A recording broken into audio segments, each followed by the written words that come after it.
Good morning, everyone. It's Thursday morning. It's 9:25 a.m.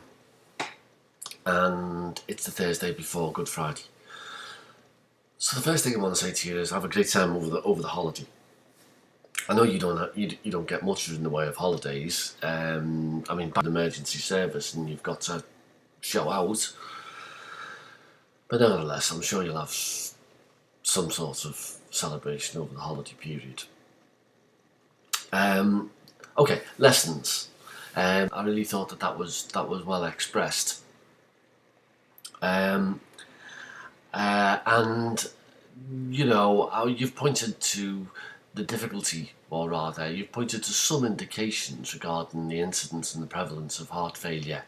And what I'm going to say is that from my reading and the reading from Martin Cowie's classic paper on the epidemiology of heart failure, what I'm going to say is that it's common, but it's very hard to generate exact numbers because, as Martin Cowie points out, what are you going to count as heart failure?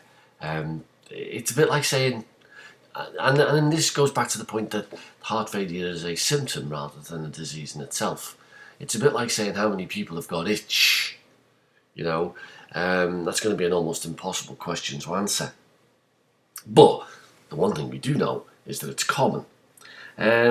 Stepping Hill, again, I was glad that you liked the film about valve replacement because it is very interesting to watch. I might have mentioned this before to you, I don't really know, but the surgeon in that case just makes it look as though it's a piece of cake. He makes it look as though he's dissecting a lamb chop. I'm always astonished when people describe cardiac surgeons as arrogant because you'd need to be to stop someone's heart and then to operate on it. You'd need to have a degree of confidence in your own capabilities. Don't be embarrassed that this came from an all-Indian heart surgery hospital. You're not expected to know everyone in India, Danny. And both my correspondents this week indicated that although they were familiar with seeing heart failure the result of ischemic heart disease, they were less familiar with seeing amyloidosis, sarcoid, and I'm sure that's true. You're not to see every footnote condition which might give rise to heart failure, and the majority of iatrogenic cases of heart failure that you see are to do with fluid overload, and this must be a real torment for you. Not an everyday occurrence, I would have thought, but South Wales has pointed out there that particularly on surgical wards, for instance, where a person's gone into low blood pressure and the assumption has been that this is because of lack of fluids, and now the underlying left ventricular problem has revealed itself, and now the person's being rushed up to the coronary care unit for management. Really difficult. Really, really difficult. And again from South Wales comes the point that, where a person's damaged the right ventricle, it may very well be fluids that they need in the acute phase, but this is something which really needs to be approached with serious caution. You can't just go lashing fluids into somebody who's got one half of their heart not working properly. Not very common, as you say, down the right. And both of you agreed that the highest incidence from your own personal experience of patients with heart failure are people who are in their over 70s. South Wales pointed out the fact that, there are very young people who show up with MIs, 39 and 45 in your case. And these will throw up unusually young cases of heart failure.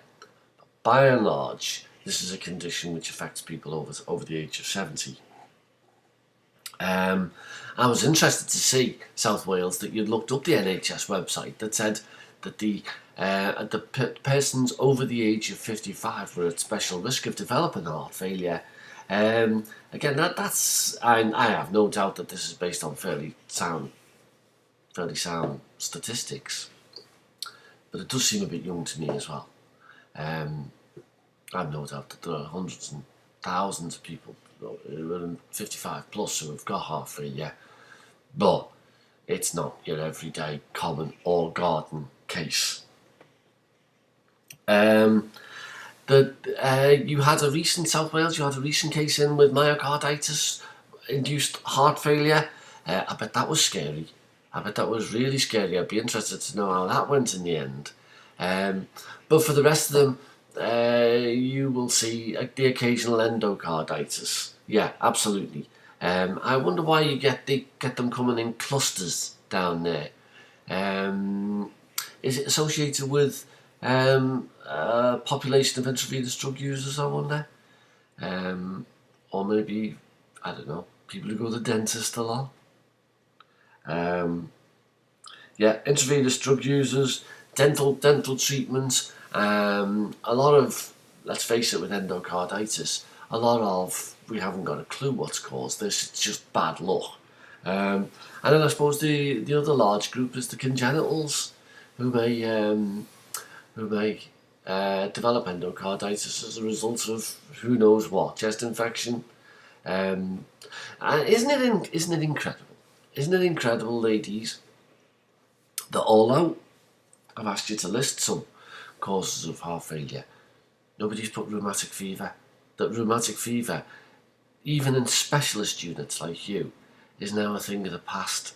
That the improvements in social conditions and just basically looking after people and their kids has meant that this is a problem, a valve problem, for instance, a heart failure problem, for instance, that's been almost entirely eradicated.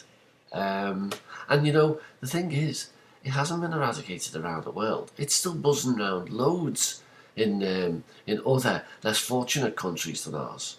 But these days, I think if you've got a decent case of rheumatic fever on you, the medical students would throng to your bed. Anyway, that's it for now. All I'm going to say is well done, especially South Wales. I note from your email that you sent me an email at 11:14 at night. That is absolutely fantastic. That shows a degree of commitment that I have never given any course in my entire life. So well done, South Wales. Very pleased with you. I'm both really pleased with the replies that I've had this week.